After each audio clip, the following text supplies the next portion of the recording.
Bonjour, c'est Cali, je suis ravie de vous retrouver pour un tout nouveau DIY. Aujourd'hui, je vous propose de confectionner vous-même votre propre vernis et j'ai choisi une couleur un peu pastel, il s'agit d'un joli rose.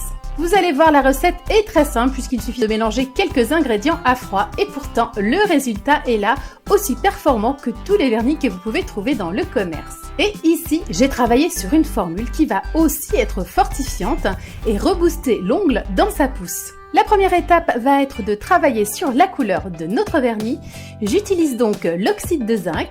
J'en incorpore 5%. J'y ajoute 5% d'huile de ricin pour ce côté fortificateur et j'incorpore aussi 1% de base de thym rosé. Ensuite, il faut mélanger soigneusement ces trois ingrédients jusqu'à obtenir une préparation qui a une consistance un petit peu pâteuse, mais on va s'assurer vraiment d'avoir quelque chose de très homogène. Il faut rabattre la spatule sur les parois du contenant pour bien écraser tous les colorants ensemble et essayer d'avoir un mélange le plus fin possible. C'est sans doute la partie de la recette qui prend le plus de temps. J'ajoute ensuite l'ingrédient clé de la recette, 88% de base à vernis à ongles.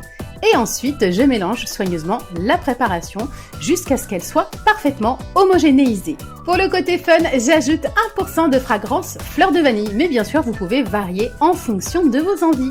Ensuite, il suffit de mettre en flacon. Vous pouvez utiliser un petit entonnoir que vous dédiez à la confection de vernis à ongles ou tout simplement, à l'aide de la petite spatule, patiemment insérer votre vernis dans la flaconnette. Et voilà, c'est déjà terminé. On obtient un vernis qui est bien glossy avec un film brillant, une excellente opacité même avec une seule couche comme vous le voyez en image.